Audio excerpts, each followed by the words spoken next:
हरे कृष्णा, नमस्कार, जोहार मेरे प्यारे दर्शकों। मैं एस्ट्रोलॉजर कुमुद रंजन सिंह बहुत बहुत स्वागत करता हूं आप सबों का अपने पंचांग की श्रृंखला में। प्यारे दर्शकों, इससे पहले कि मैं आज के दैनिक पंचांग का संपूर्ण विवरण आप सबों को दूं, मैं उन सभी प्रियजनों को अपने तहे दिल से बधाई देना चाहूंगा जिनकी आज जन्मदिन है, और साथ ही उन सभी दंपतियों को भी बधाई देना चाहूंगा जिनकी आज मैरिज एनिवर्सरी है। भगवान शिव और माता पार्वती आप सबों के वैवाहिक जीवन को सदा सुखमय और खुशहाल बनाए रखे, इस कामना के साथ मैं 30 नवंबर 2025 के दैनिक पंचांग का विवरण आप लोगों के साथ शेयर करने जा रहा हूं। प्यारे दर्शकों, 30 नवंबर 2025 का दैनिक पंचांग कुछ इस प्रकार रहने वाला है।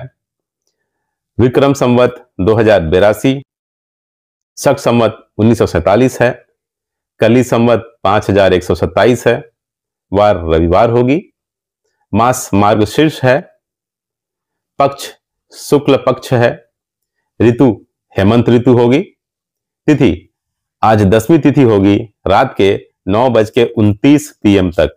उसके बाद एकादशी तिथि आरंभ हो जाएगी। योग वज्र योग होगा सुबह के 7:12 AM तक। उसके बाद सिद्धि योग आरंभ हो जाएगा जो अगले दिन यानी 1 दिसंबर को 4:22 AM तक रहेगा। करण आज तैतिल करण रहेगा सुबह के 10:27 AM तक। उसके बाद गर करण आरंभ हो जाएगा जो रात के 9:29 PM तक रहेगा। उसके बाद वाणिज्य करण आरंभ हो जाएगा।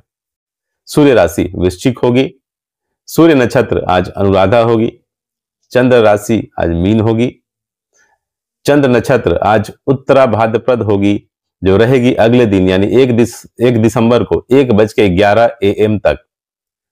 राष्ट्रीय राजधानी न्यू दिल्ली के अनुसार सूर्योदय, सूर्यास्त, चंद्रोदय और चंद्रास्त का समय कुछ इस प्रकार रहने वाला है। सूर्योदय होगा सुबह 6:56 AM पर, सूर्यास्त होगा शाम के 5:24 PM पर, चंद्रोदय होगा दोपहर के 1:49 PM पर, चंद्रास्त होगा अगले दिन यानी 1 दिसंबर को 2:36 AM पर। आयन दक्षिणायन होगा।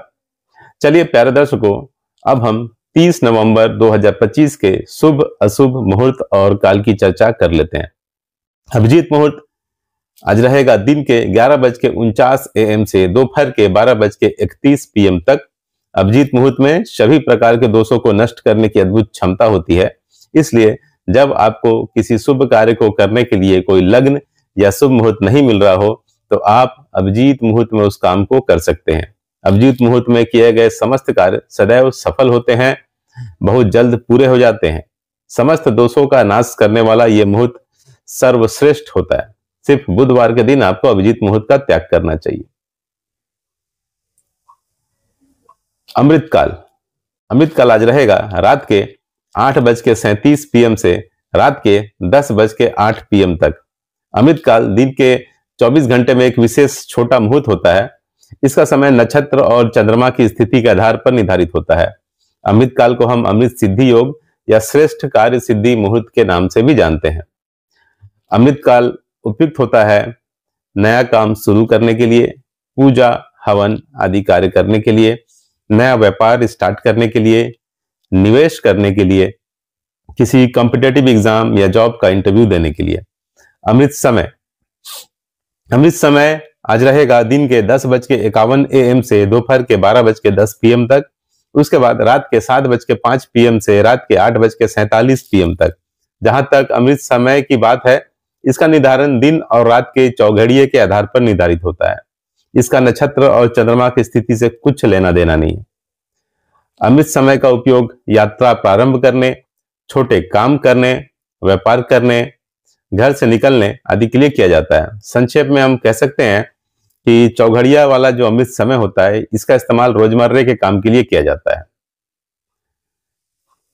जहां तक बात अमृत काल और अमृत समय की है, अगर हम इन दोनों की तुलना करें तो पंचांग में निहित जो अमृत काल होता है वो चौघड़िए के अमृत समय की तुलना में बहुत ज्यादा शक्तिशाली और बहुत ज्यादा शुभ माना जाता है। ठीक है, अमृत काल जो होता है वो एज कंपेयर टू अमृत समय वो ज्यादा शुभ और ज्यादा शक्तिशाली माना जाता है। रवि योग आज रहेगा सुबह के 6:56 AM से अगले दिन यानी 1 दिसंबर को 1:11 AM तक। पंचांग के अनुसार रवि योग एक शुभ योग है जो तब बनता है जब चंद्रमा सूर्य के नक्षत्र से चौथे, छठे, 9वें, 10वें और 13वें स्थान पर होता है। इसे सर्वदोष नाशक योग भी कहा जाता है, क्योंकि यह कई अशुभ योगों के प्रभाव को खत्म कर देता है और इसमें किया गया कोई भी कार्य सफल होता है।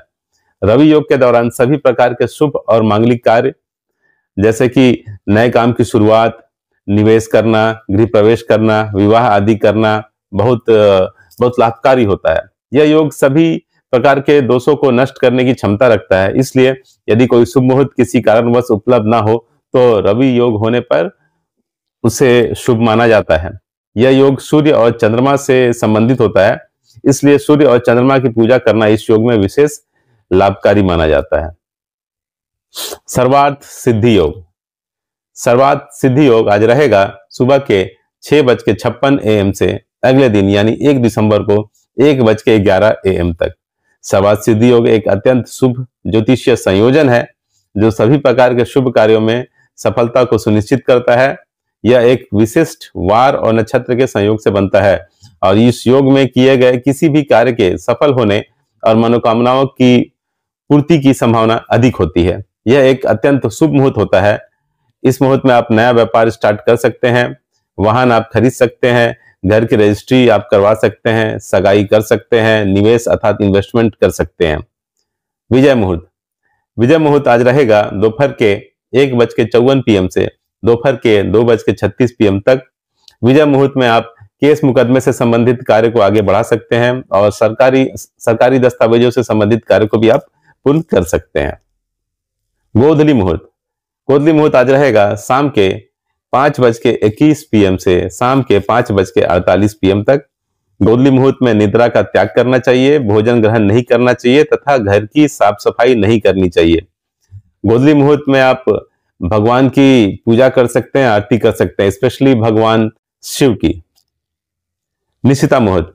निशिता मुहूर्त आज रहेगा रात के 11:43 PM से अगले दिन यानी 1 दिसंबर को 12:37 AM तक। निशिता मुहूर्त हिंदू धर्म में धार्मिक और तांत्रिक साधना के लिए शुभ समय माना जाता है। ब्रह्म मुहूर्त। ब्रह्म मुहूर्त आज रहेगा प्रातःकाल 5:07 AM से प्रातःकाल 6:02 AM तक। ब्रह्म मुहूर्त ज्ञान अर्जन करने के लिए और पठन पाठन के लिए सबसे उपयुक्त मुहूर्त माना जाता है। इस लिहाज से ये विद्यार्थियों के लिए सबसे उत्तम मुहूर्त है। राहु काल। राहु काल आज रहेगा शाम के 4:02 PM से शाम के 5:24 PM तक। राहु काल को ज्योतिष शास्त्र में एक बहुत अशुभ समय माना जाता है और किसी भी तरह के शुभ कार्य करने की मनाही होती है।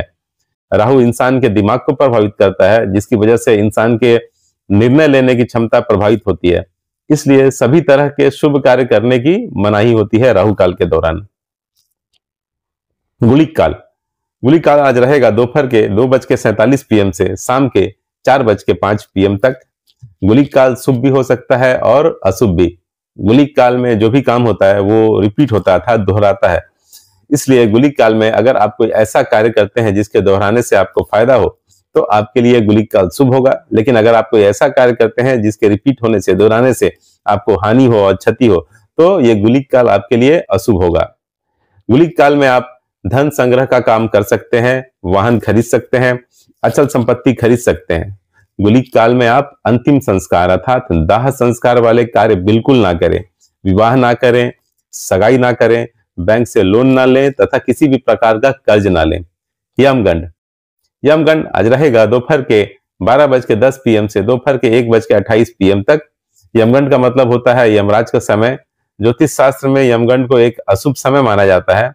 यमगंड मुहूर्त में सभी प्रकार के शुभ कार्यों से बचना चाहिए क्योंकि यह बाधाओं और विफलताओं का कारण बन सकता है।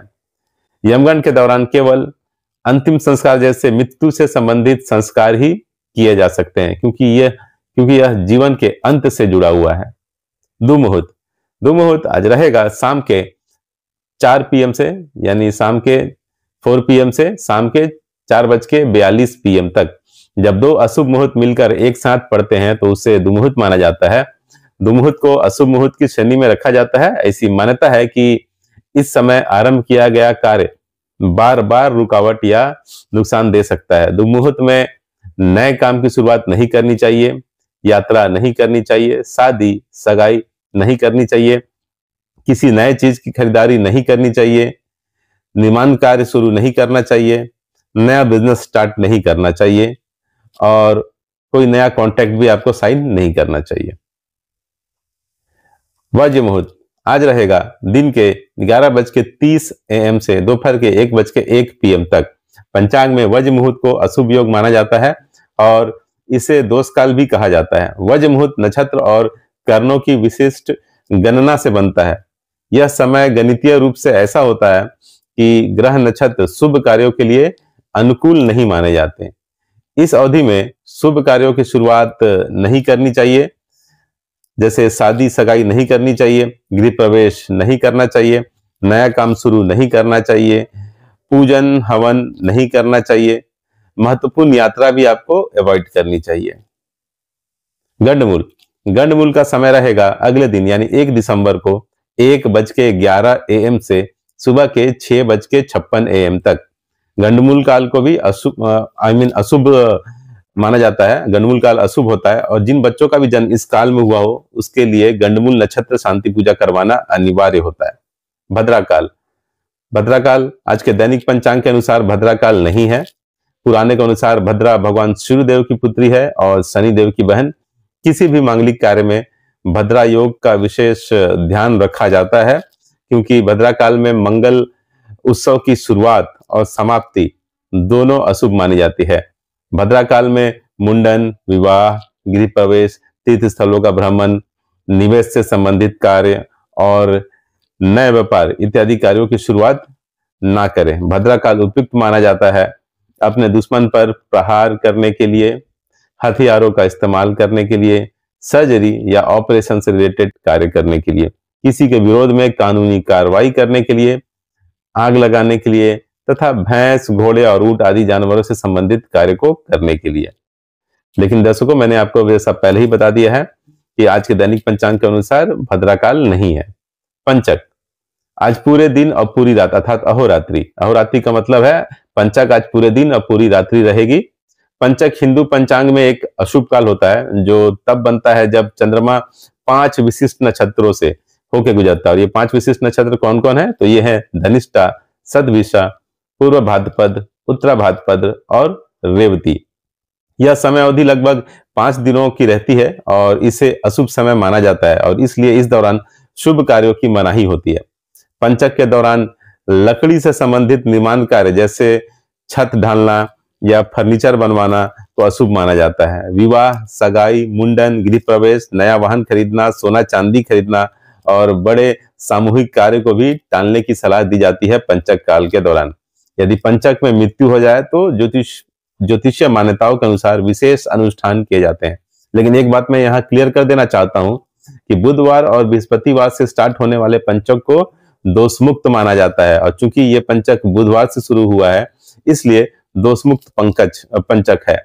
दोषमुक्त पंचक में पंचक से संबंधित प्रतिबंधों का पालन करने की आवश्यकता कम हो जाती है और आप अन्य शुभ कार्य इसमें कर सकते हैं। दिशाशूल आज पश्चिम होगी, इसलिए किसी विशेष प्रयोजन के लिए पश्चिम दिशा की ओर यात्रा को आपको आज अवॉइड करनी चाहिए। तो प्यारे दर्शकों, इस तरह से मैंने 30 नवंबर 2025 के संपूर्ण पंचांग का विवरण आप लोगों के साथ साझा कर दिया है। भगवान श्री हरि विष्णु और महादेव की कृपा आप सबों पर हमेशा बनी रहे, इस आशा के साथ विदा लेना चाहूंगा।